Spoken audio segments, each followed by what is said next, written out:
आज मैं आपको बताने वाला हूं कि आपको सांप की तरह जहरीला बनना चाहिए, इंसान को सांप बनना चाहिए। अब आप सोच रहे होंगे कि भला मैं सांप बनने के लिए क्यों कह रहा हूं, जहां पर दुनिया कहती है कि वो मेरा दोस्त, वो मेरा आशिक, वो मेरा परिवार वाला या मेरा रिश्तेदार सांप निकला, आस्तीन का सांप निकला, और वहीं पर मैं कह रहा हूं सांप बनने के लिए। जी हाँ, चाणक्य जी ने ऐसा ही बताया है। चाणक्य जी क्या कहते हैं, कैसे सांप बनना है और क्यों बनना है, उस सभी का जवाब आपको मिलेगा। बस वीडियो को एंड तक देखना, और आज के बाद आप याद रख लीजिए, आप कभी भी धोखा नहीं खाएंगे और जहां पर भी जाएंगे सफलता आपके कदम चूमेगी। बस चाणक्य जी की ये एक बात गांठ बांध लेना।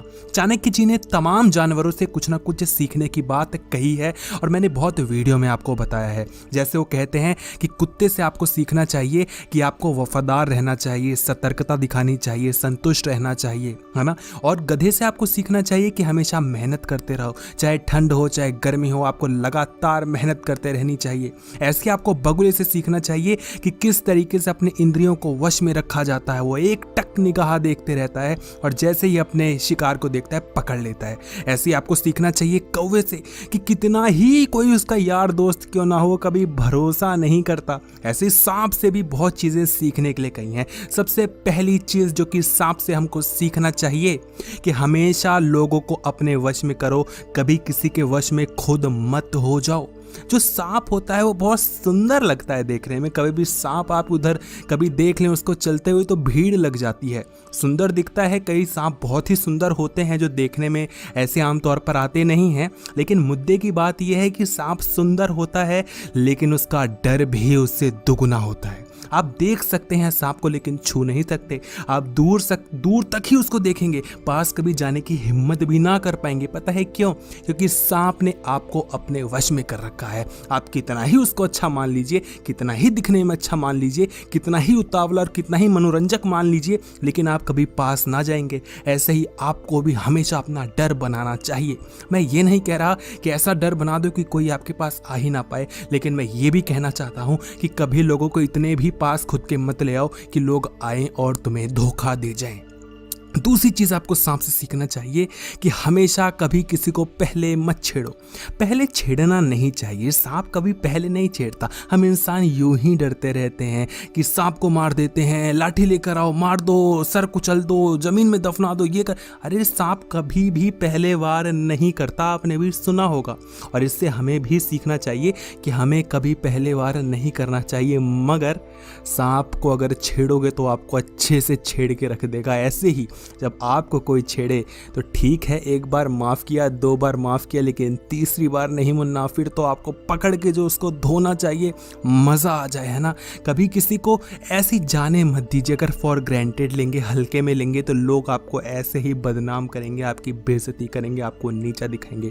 आज नहीं तो कल मुँह तो खोलना पड़ेगा। तो जितना जल्दी मुँह खोल सकते हो उतना जल्दी और सही समय पर खोलो, सही मात्रा में खोलो, फिर देखो आपकी कितनी ज़्यादा इज्जत होती है। तीसरी चीज आपको सांप से सीखनी चाहिए कि सांप की ना एक केचुली होती है। केचुली मतलब होता है कि जो उसकी स्किन होती है, जो उसकी पूरी बॉडी की जो स्किन होती है, वो कुछ टाइम बाद उसको छोड़ देता है। जो स्किन पुरानी हो जाती है तो अपने आप वो छोड़ देता है, उसको हम केचुली कहते हैं, है ना। आपके यहाँ हो सकता है कुछ और कहते हो। इससे हमें क्या सीखना चाहिए कि जब आपकी कोई चीज़ पुरानी हो जाए, जब उसका कोई यूज़ ना रहे, तो उसको निकाल कर फेंक दो, उससे जुड़े मत रहो। जैसे हमारा गुस्सा होता है, ठीक है, कोई बात गलत हो गई, हमें गुस्सा आया, लेकिन उस गुस्से को हम पाल कर रखते हैं 24 घंटे, 10 दिन, महीनों, सालों साल। कोई इंसान छोड़कर चला गया तो उसके दुख में हम रो रहे हैं। ऐसा नहीं होना चाहिए। सांप की तरह सीखो कि ठीक है, वो जो स्किन थी वो कभी अच्छी लगा करती थी, बहुत अच्छी थी, बहुत कीमती थी, मगर अब क्योंकि पुरानी हो गई है तो छोड़ना पड़ेगा। समझ रहे हैं, कुछ चीज़ें छोड़नी पड़ती हैं। सांप से कुछ चीज़ें छोड़ना भी सीखे। आपको अगली चीज़ उससे सीखनी चाहिए कि कभी भी आपको फुफकारना नहीं छोड़ना चाहिए। जो सांप होता है कभी भी फुफकारना नहीं छोड़ता। चाणक्य जी कहते हैं कि सांप में जहर हो ना हो, उसको कभी भी फुफकारने से डरना नहीं चाहिए, फुफकारते रहना चाहिए, बेशक जहर ना हो। इससे क्या होता है, डर बना रहता है। आपके अंदर कुछ भी ना हो, आपको लगता हो कि मैं कुछ इसका बिगाड़ नहीं पाऊंगा, कहने में क्या जाता है, बोलो। अरे तू करके तो दिखा, देख फिर मैं क्या करता हूँ। अरे डर बना रहना चाहिए। कोई इंसान लड़ने भिड़ने के लिए नहीं आ रहा, सिर्फ डर की बात होती है ना। बहुत बहुत लोग होते हैं जिनका हम सोचते हैं कि ये तो ये कर सकता है, वो कभी किया नहीं है, लेकिन क्योंकि सिर्फ डर है उस वजह से उसको इज्जत मिलती है, उस वजह से उसको ताकत मिलती है। और यही चीज़ आपको सीखनी चाहिए। सांप से आप बहुत कुछ सीख सकते हैं। और आखिरी में मैं आपको एक ऐसी चीज़ बताने वाला हूँ जिसको सुन के आप दंग रह जाएंगे। सांप हमेशा अपने शिकार को जब पकड़ता है तो निगल लेता है, पूरा निगल जाता है। इससे हमें सीखना चाहिए कि जो भी आपके सीक्रेट्स हों, जो राज हों, उसको निगल जाओ, कभी किसी के सामने मत बको। लेकिन हम अपने राज लोगों के सामने बके चले जाते हैं।